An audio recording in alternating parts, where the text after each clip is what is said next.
श्री स्वामी समर्थ सगळ्यांना श्रावण महिन्याच्या सर्वप्रथम तुम्हा सगळ्यांना खूप खूप शुभेच्छा।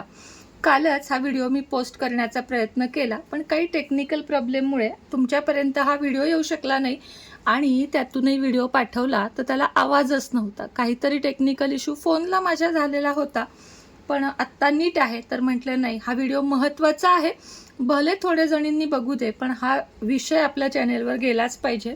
तर श्रावणी शुक्रवार, आता सगळ्यात आज पहिला वार आला आहे, तो सुंदर श्रावणी गुरुवार।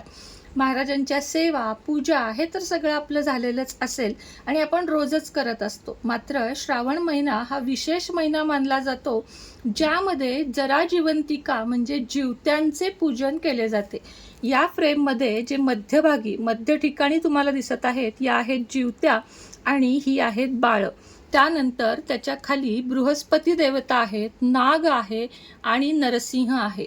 तर याची पूजा आपल्याला श्रावण महिन्यामध्ये बृहस्पती देवांची बुधवारी, नागपंचमी नागाची आणि नरसिंह जयंतीला नरसिंहाची अशी पूजा करायची असते। मात्र प्रत्येक शुक्रवारी या जिवंतिका आणि बाळांची पूजा आपल्याला करायची असते। काहीही अवघड नाहीये, यासाठी अशी फ्रेम बनवून घ्या। आता मी हा कागदच आणला होता आणि याची फ्रेम बनवून घेतली आहे आणि दरवर्षी पुसून हा ठेवून द्यायचा। जर काही कालावधीनं म्हणजे 1-2 वर्षानं थोडाफार खराब झालाय असं वाटलं तर आपण बदलू शकतो, कारण हा आपल्याला फक्त श्रावणातले 4 किंवा 5 शुक्रवार वापरायचा असतो। आता मी पण आत्ताच काढला आहे, म्हणजे कालच तुमच्या व्हिडिओसाठी, पण आज पुन्हा, आणि मलाही उद्यापासून पूजा करायची आहे म्हणून काढला। आता स्वच्छ त्याला पुसून घेतला। ही बाळं आहेत, ह्या जिवत्या आहेत आणि या आपल्या बाळांचं म्हणजे आपल्या मुलांचं, आपल्याला आईसाठी बाळ हे नेहमी लहानच असतं, तर त्यांची पूजा करायची आहे। त्यासाठी सर्वप्रथम ही फ्रेम, त्याच्या खाली थोडंसं वस्त्र सगळ्यात आधी लावून घ्यायचा, तो आपल्याला दिवा, कारण दिव्याशिवाय कोणतीही पूजा संपूर्ण नाही आहे। गणपतीची पूजा तर आपण देवघरामध्येच करतो, त्यामुळे इथं काही विशेष पूजा वगैरे करण्याची गरज नाही। आता हे झाल्यानंतर थोडंसं गुलाब अत्तर लावून घ्या, कारण कोणत्याही देवांना अत्तर हे लावावं। छान असं अत्तर लावून घ्यायचं आणि त्यानंतर चंदन लावून घ्यायचं। अत्तर लावून झाल्यानंतर चंदन लावून घ्यायचं।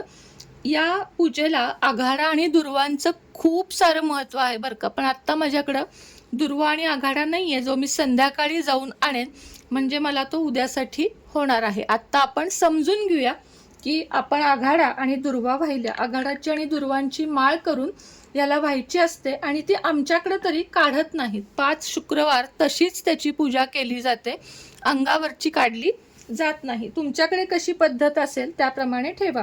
काही कारणानं आघाडा नाही मिळाला, आघाडा माहीत असेल माझ्या मते श्रावण महिन्यात सगळ्या रस्त्यावर अगदी आलेला असतो, पण नसेल, नाहीच मिळाला तुम्हाला, तर काही हरकत नाहीये, आपण फक्त दुर्वा वाहू शकतो। त्यानंतर हे गेज वस्त्र सुद्धा व्हायचं आहे। 11चं वहा, 21चं वहा, 5चं वहा, जसं तुम्हाला वाटेल असं हे वस्त्र आपल्याला गेज वस्त्र वाहून घ्यायचं आहे। गेज वस्त्र वाहून झाल्यानंतर फुलं, गजरा, तुम्ही जे काही प्रेमाने आणलेलं आहे ते आपल्याला अर्पण करून घ्यायचं आहे। या ठिकाणी मी फुलं पण आणलेली आहेत आणि गजरा पण आणलेला आहे, मात्र गजरा मी उद्यासाठी हा ठेवून देत आहे, म्हणून मी आत्ता फक्त फुलं अर्पण करत आहे। गजरा व्हायला तरी चालेल, कारण श्रावणी शुक्रवारी माता लक्ष्मीला तर गजरा आपल्याला व्हायचाच असतो। त्याच पद्धतीने या जिवंतिका देवीला सुद्धा आपल्याला गजरा व्हायचा आहे। गजरा व्हायला तरी चालेल किंवा मग फुलं वाहिलीत तरीही चालेल। आता मी थोडासा गजरा सुद्धा या ठिकाणी वाहून घेते, कारण आणला आहे आणि नाही व्हायचा असं मला तर जमणार नाही।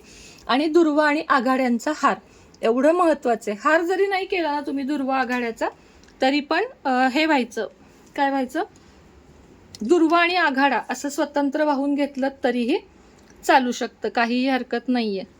त्याआधी बघा, आता सगळी फुलं पडली, त्याआधी देवारा स्वच्छ करून घ्यायचा आहे। लक्षात घ्या, देवारा मी आता परवाच डीप क्लिनिंग केला, त्यामुळे आता संपूर्ण श्रावण महिना फक्त पूजा, स्वच्छ पूजा, रोजच्या रोज मनोभावे पूजा, पारायण हे आपल्या सगळ्यांना करायचं आहे। हे झाल्यानंतर कापूर आरती आणि तुपाच्या दिव्याने ओवाळून घ्यायचं आहे। जिवतीची आरती सुद्धा असते बरं का, जी मी तुम्हाला शक्य झालं तर उद्याच्या व्हिडिओमध्ये नक्की दाखवेल।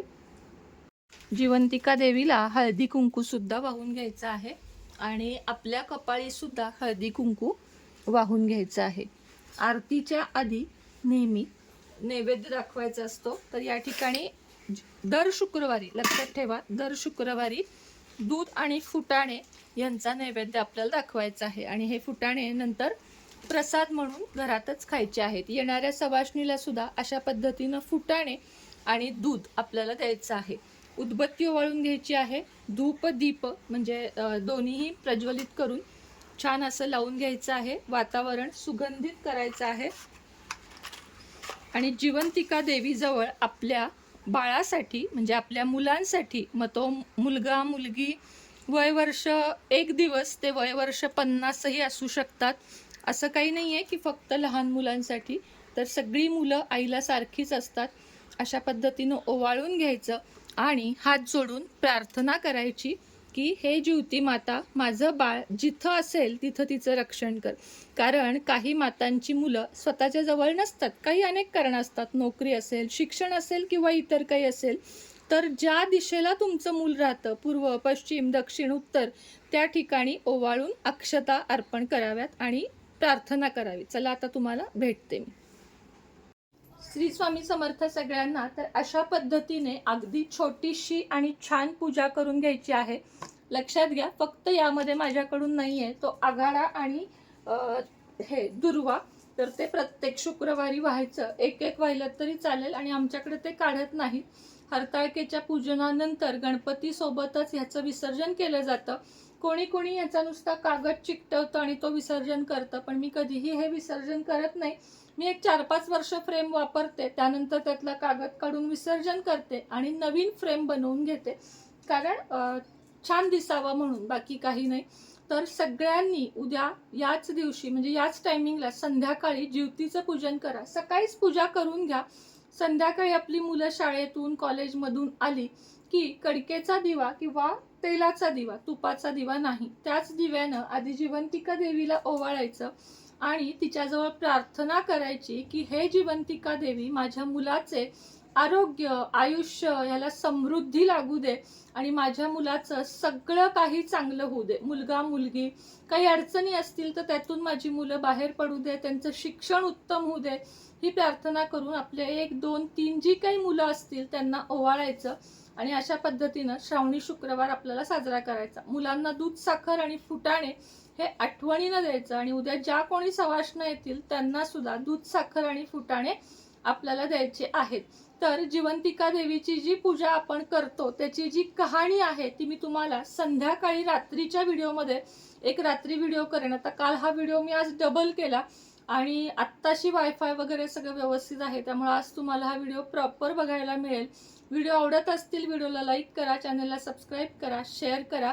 आणि हो, ज्यांची मुलं तुमच्या जवळ नाही आहेत, आता समजा माझा मुलगा पूर्व दिशेला राहतो, तर हे अशीच पूजा घरात करायची. हे ताट उचलायचं, पूर्व दिशेला ओवाळायचं, मुलाच्या दीर्घायुष्यासाठी, आरोग्यासाठी प्रार्थना करायची. हळदी कुंकू आणि अक्षता त्या दिशेला अर्पण करायच्या. आणि आपला कसं आहे, कुठंही बसून प्रार्थना करा. अगदी अमेरिकेत मुलगा असू देत किंवा कुठंही असू दे, ती प्रार्थना त्यांच्यापर्यंत आईची पोचतेच आणि जिवंतिका देवी प्रत्येक बाळाचं रक्षण करते. तर श्रावणी गुरुवारच्या शुभेच्छा. आणि प्रत्येकांचं, तुमची मुलं मुली जे काही असतील त्यांना अखंड आरोग्य, आयुष्य, समृद्धी सगळं काही मिळू दे, ही जिवंतिका देवीच्या चरणी प्रार्थना करते. आणि आजचा छोटासा व्हिडिओ इथंच थांबवते. व्हिडिओ आवडला असेल व्हिडिओला लाईक करा, चॅनलला सबस्क्राईब करा. पुन्हा भेटेन नवीन व्हिडिओ सोबत, नवीन विषयासोबत. तोपर्यंत तुम्हा सगळ्यांना श्री स्वामी समर्थ.